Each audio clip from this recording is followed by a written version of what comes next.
some time and introduce to all the panelists who are here in today's International Forum on Investment post-COVID-19. We have Honorable Sujata Koirala, former Deputy Prime Minister and former Foreign Minister of Nepal, and the Chairperson of Girija Prasad Koirala Foundation from Kathmandu, Nepal. Then we have Dr. Sudhir Ruparayala, Chairman of Rupayala Group, Uganda, and the richest man in Uganda. He is worth, I believe, $800 million. Then we have our leader, Himanshu Vyas, Secretary of All India Congress National Committee and Chairman of Foreign Trade Committee, Gujarat Chamber of Commerce and Industry. And next we have our pioneer and genius leader, Sam Pitroda, telecom engineer, inventor, and entrepreneur. Then we have Mike Singh, Chairman and CEO, TC Group from Guyana, and Chairman of the Caribbean Digital Divide Initiative. Next, we have Ritu Gyamdan, Treasurer of Trekking Agencies Association of Nepal. Then Rajesh K. Rai, Review Editor, Invasive Alien Space Assessment from Thailand, Bangkok. Then we have Lal Hira Tamrakar Azad, Managing Director, Bakery de Upper Crust Private Limited from Nepal, Kathmandu. Then we have Dinesh Tripathi, Constitutional Expert and Senior Advocate of Nepal. Next, Dr.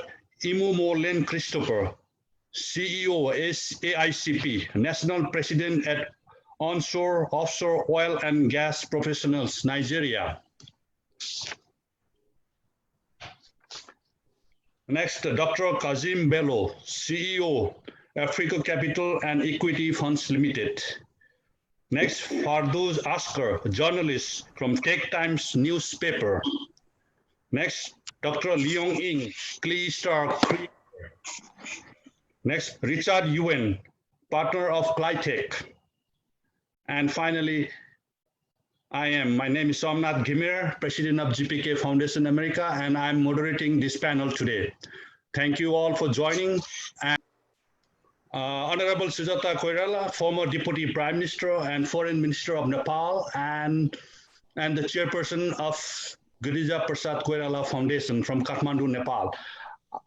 Without any delay, I would invite her for her welcome remarks. Thank you, Somnathji. On behalf of the GP Koirala Foundation, I would like to welcome you all in this virtual meeting. We have a common challenge before us. The challenge is to figure out now how to minimize the number of death and the economic and psychological devastation it will cause. For this, we need to heavily invest in education, health, infrastructures to protect the humanity, which I think is the sum of health, skills, and knowledge. We also need to put our investment in research and development. We need to encourage families, their neighbors, and their co-workers to work together and build community resilience. We need to have an aggressive agenda for additional investment in the fields of public health, vaccine and drug research, emergency management from both public and private sectors. At this juncture, our goal must be to develop vaccines for fighting coronavirus. Sushma Memorial Trust is at work in social sectors also, and running hospital, plastic and reconstructive surgery hospital in Kathmandu, providing health services and training, provide training with its branches throughout the country. The trust is engaged in providing education, providing internet facilities in villages. It is a long way but we are determined to continue our journey. We have to prepare for post-COVID-19 to deal with a host of social, economic, and political issues. The biggest challenges, I think, will be the engagement of our youth in productive activities. If they are left alone, that will be the source of social unrest and upheaval. In our own way, Sushma Trust and GP Foundation are engaging youth at various levels throughout the country. We need more investments in health, education, and other social sectors to address the post-COVID-19 phase. We all have to come together, work together to protect the humanity from pandemic. Let us come together. The opportunity to save millions of lives cannot be passed. Pandemic does not wait us to think also. Let us start planning and preparing by investing in critical sectors that are directly related to people's health, education, and knowledge building. Thank you, and wish this meeting a success. And I'm very much eager to hear from all of you and learn more from you, what you have to say. I'm really very, very thankful and grateful to all of you. Thank you. Next, I'm going to Dr. Kazeem Bello, CEO of Africa Capital and Equity Funds Limited. Dr. Kazeem Bello.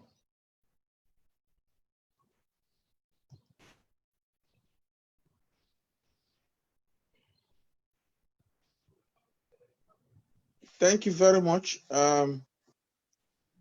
This is Dr. Kazeem Bello from... Yes. Hello? Please welcome. Can you hear me? Yes, we can hear you. Yeah, we can hear you, we can't see you. Yes. Okay.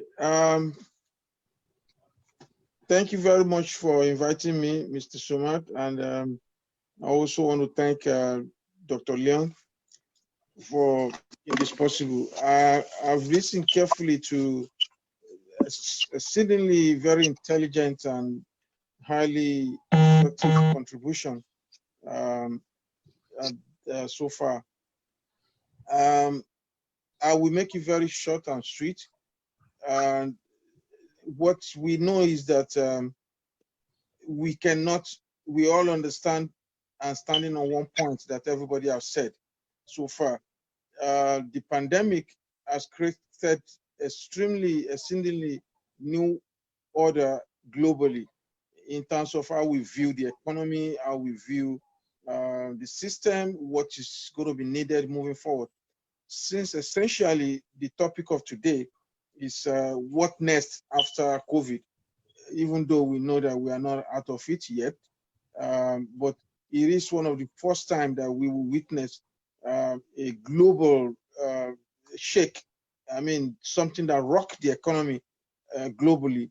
We've had receptions, about 2 or 3 of them in the last century, and we had one very early this century, but nothing in those fashion as we compare to what is going on now. So in short, since Adam Smith, the great father of economics, has identified 3 key, Adam Smith identified 3 key components of economic development or economic system, which vis-a-vis the production in the system, the labor, capital, and land. I don't need to go back to those. During the virus of the 1908 and an aftermath of the First and Second World War, there is need by neoclassical economics to begin to look at the effects of individual in terms of contributing to production and global and economic system. And that was why they added the issue of entrepreneurship. So for most of us that are in this age bracket, we went to school to learn that there are 4 major economic systems vis-a-vis the land labor capital, and of course entrepreneurship. But with COVID-19, and essentially one thing I've always said to people was what created the 2008 global recession was a dynamic shift in the economy. There was a lot of people misconstrue it to be something else, but in real economic analysis, what happened in 2008 that we had a very short period of global recession was because of a dynamic shift in the economic system. And that dynamic shift was created nothing more than technology. It was a technology. It was the beginning of the global focus on 1G, 2G, 3G, and then in fact 3G had not come as of 2008. But by the time we had the first and second G of the network system, there is so much. This what we consider to be a complex system has become so much broadened and made easy by technologies. And what we witnessed was a dynamic shift, a paradigm shift kind of. Now, what the COVID has done to the economic system moving forward is more than a paradigm shift. It has created a new order, period. And like two other contributions have said, there will be a new order. And right now, economics are scratching the back of their head. And the reason why they are doing that is how to figure the role of technology, the role technology will play in the next level of economic system. The truth about it is that any country or any economic unit or any organization, most of them conglomerates or what have you, that are behind in the quest for technology should think twice. We are going to be witnessing moving forward heavy investment in technology. We are moving to a situation where schooling will not be in the classroom. Schooling will be virtual. We are moving into a realm where the 50, 80-story building that occupy human being will not be necessary, because most of those jobs you can do right in the corner of your home by visual. And then we are seeing a lot of artificial intelligence technology taking shape. Artificial intelligence in automobile, in logistics. One of the biggest industry around the world is logistics and transportation. We are seeing technology in artificial intelligence, creative, extremely wonderful technology that will take the next level. So what we are looking at is we are looking at the economic system in the future that we heavily concentrate on technology. I don't care how you look at it. You have to, if you look at what COVID had even created, you will notice that from country to countries, there are emerging technologies on how to create entry point into airport, social distancing, work ethics, and stuff like that. We are going, that level is going to increase. And what I would suggest as a person, as a global investing analyst, is companies, individual, countries, government should be focusing on enticing technology that will enhance productivity. And I have a passion for Africa. And I would just end up by saying that in Africa, apart from the technology, we also need to drive capital. And when you drive capital, not only, we have a lot of human capital in Africa, but they are not tapped into. The young population in Africa needed in empowerment in terms of capital, and then that matched with the new thing in technology inventions that we go around the world.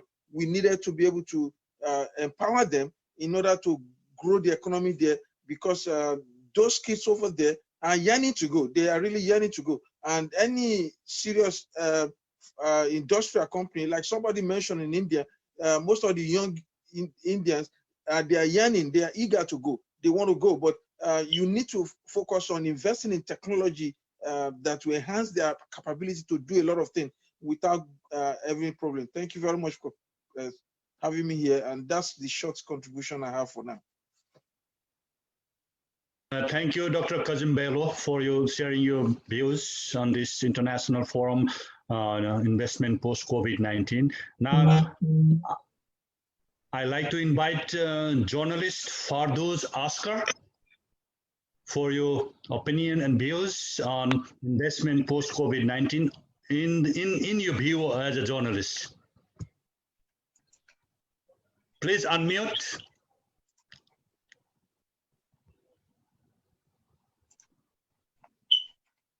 Unmute, please.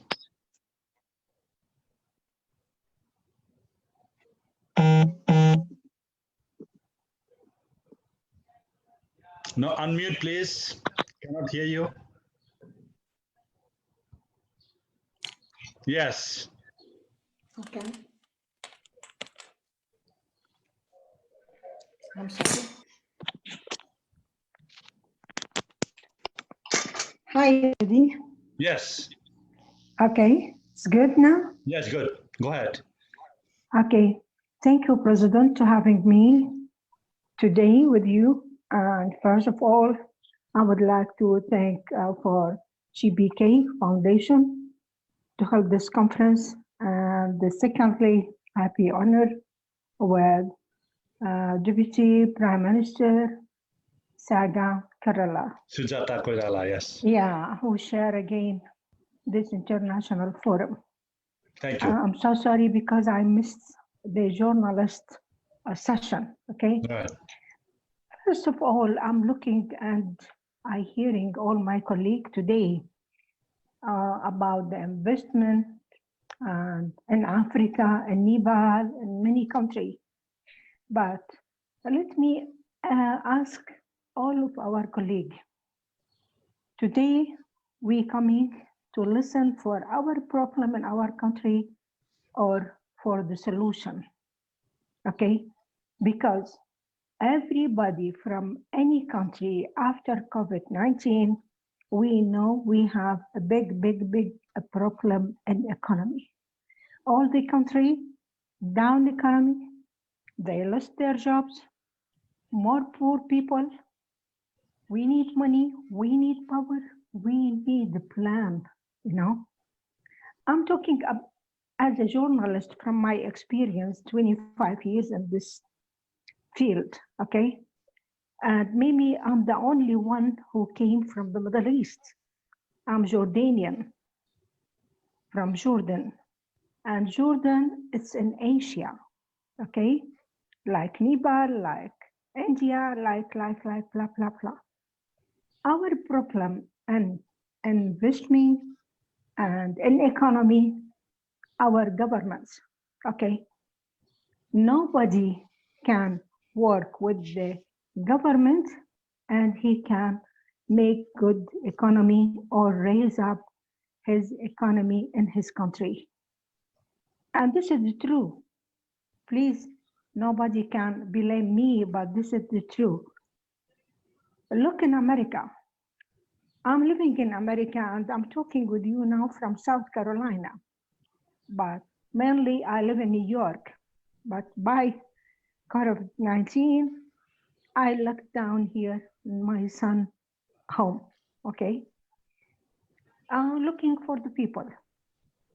The people as immigrants here, the government pay money for all the people who sit down at home and look down $1,200. But the immigrant, and they have a green card and they working, they didn't pay for them. This is another discrimination, big discrimination by work, jobs, technology, color, religion, everything. And we couldn't, as a seminar or small group now, to solve all these problems. And the economy is dependent on all these problems. But I will not take more than my time because it's need the session and session and session. The discussion, and every one of us put his idea, his suggestion on paper, and we can, one item by second, by third, we can discussion all this. And I think if we do that plan, we can succeed and in very, very short time. First of all, we need to look the government or the country who has a money power, who can help us as non-profit organization or as a group of this seminar or whatever. And we need a few of us has very good experience to and talkative and to be it looks like us and ask the government in that countries to help us to start, but without money, without planning, without any idea how the percentage in Nepal, many people lost their work. In Jordan, many people, in America and everywhere. We need numbers, we need figures to depend on, we need to study, and it's take long time. But if every one of us working on his experience in this field, we will succeed by a very short time. And for our Excellency Koirala, excuse me, I know that you are from the government and you have good experience in that. And please correct me if I'm wrong, because you have a good experience and respect name in all around the world. And I search about you and I respect that you are a woman like me, okay? We can feel by these people. With all my respect for other colleagues from men's, but we can do many things we believe in. First of all, we need to make new investment in tourism. Every country has a very things in tourism in her country. Many things. Look to Jordan. How I will talk about my country to make investment, and we have more 3 million refugees from Syria. We have 1.5 million refugees from Iraq. We have 1.5 million workers from Egypt, from Africa, and we are very, very small country.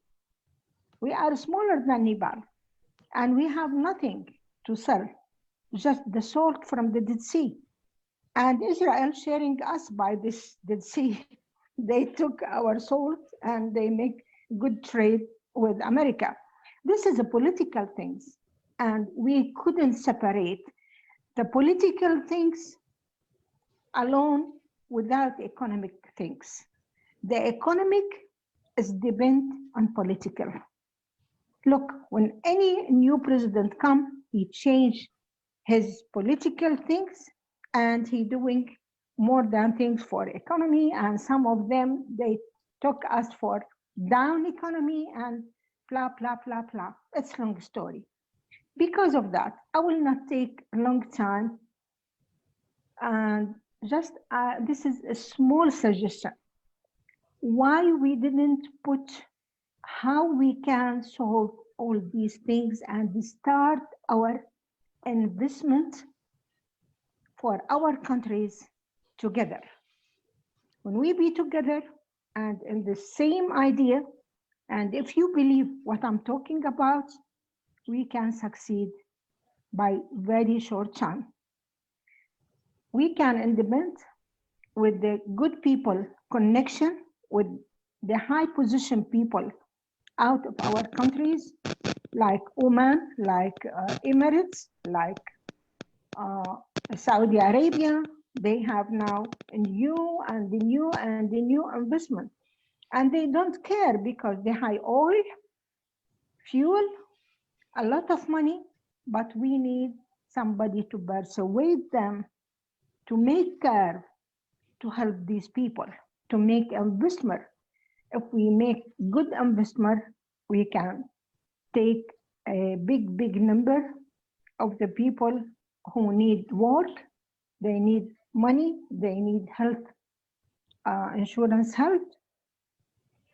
Look at here. The insurance help is big problem for America. It's the biggest country in economy. They have a big problem in health insurance. If anybody died and he haven't more than $16,000 of dollars, they couldn't burn him or make a funeral. Look, we have to invest in human being around the world. If we make our investment in that human being in technology, in trade, industrial, and travel, tourism, everything, it's a human being. We respect these people and take their idea. We can start 1, 2, 3, and I will be proud of every one of you to work with. And just, I don't need more than this time. Thank you so much. Thank you. And, yeah, and for my collective, by our leader, Dr. Leong, because I'm a membership of this collective. Thank you, sir. Thank you. Have a good day. Thank you for this, Askar, for your advices, opinions as a journalist on this forum. Thank you so much. Next, Richard Yuen, partner of Clytech. Let us please, we have to see on the time too. There's 10 more minutes left. There is question and answer session. Okay. Just try to be as short as possible, focusing on the investment post-COVID-19 only. Okay, sure, no problem. Well, I want to thank you, GPK Foundation, as well as the panelists for allowing me to enter this. Been very informative. Main thing to do is, just want to mention is that we're a small business, Clytech, in cooperation with Dr. Leong Ying, right? And we've been able to somewhat survive in this community just because of our collective society that he's created. And then that's what I believe that's needed to survive in this upcoming world, because as a small business, everything has been in the worst case scenario. And even, like 2/3 of the world is jobs in the US are created by small businesses. And unfortunately, we're the worst hit. And because of that, we're in the most trouble. In order to survive in this world, we have to be a collective. We have to be together and work together in order to survive. Thank you. Thank you, Richard Yuen. Next, Dr. Imo Mullen Christopher, CEO AICP.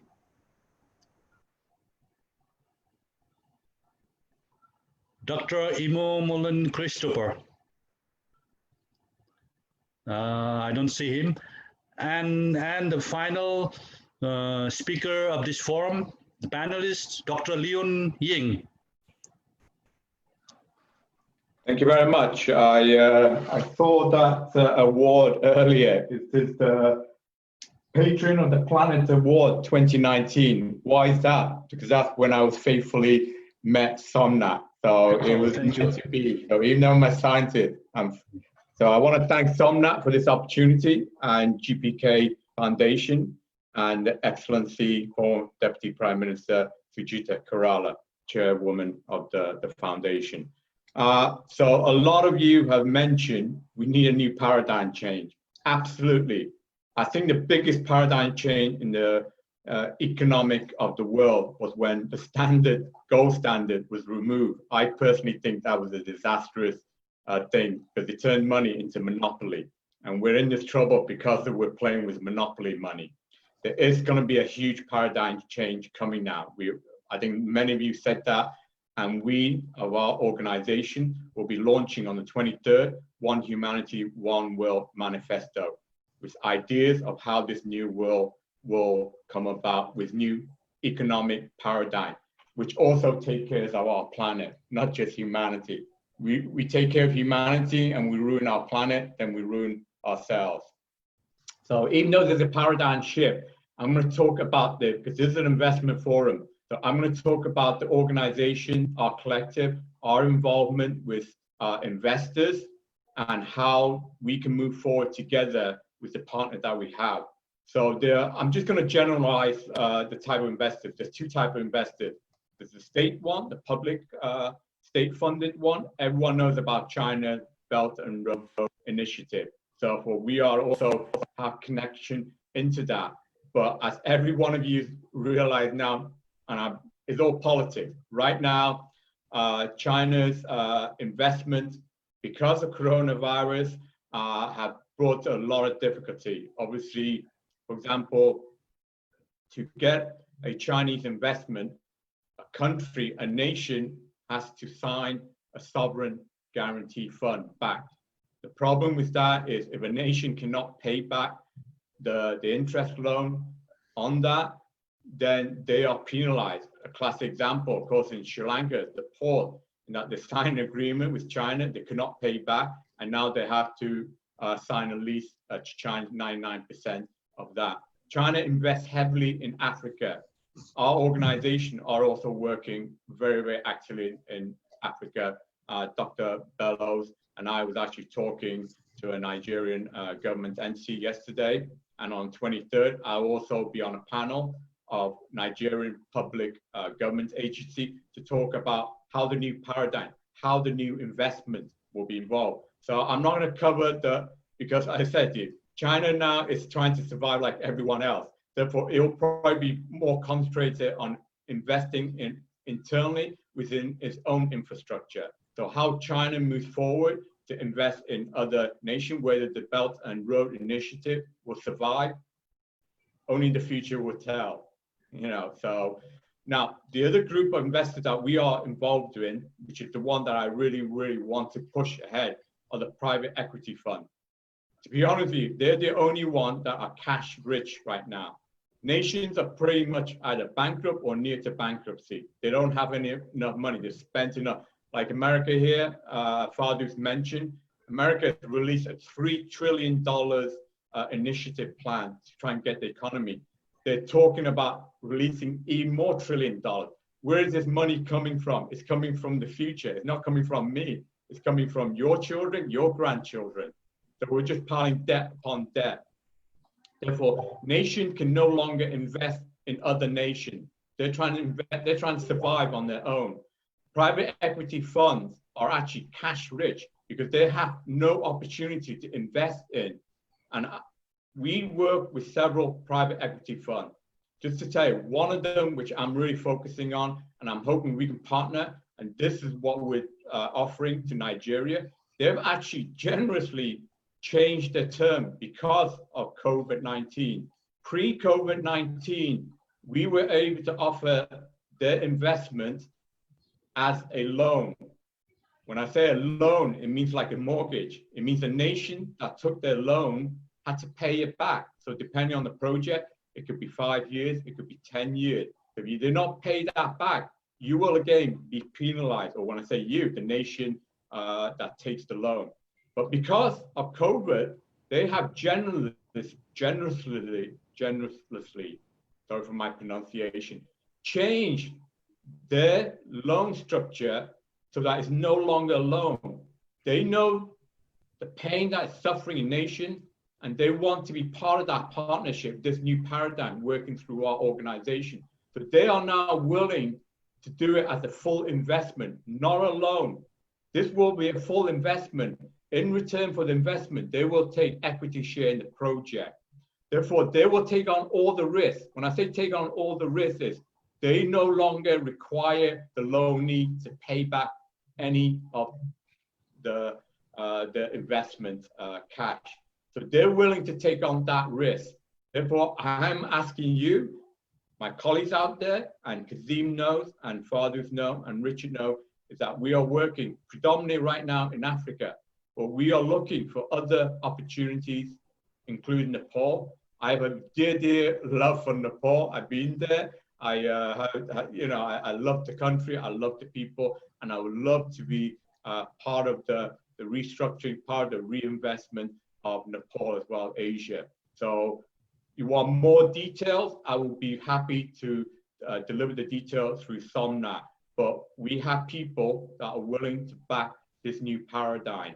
So with our manifesto that we're going to be releasing on the 23rd, with our new investment strategy that's based on pure investment, not on a loan. So our investors are taking on the entire risk. We hope we can be part of this new enlightened new world that's coming. So I want to thank again GPK Foundation for this excellent forum and talk about the future. God bless you all. Thank you.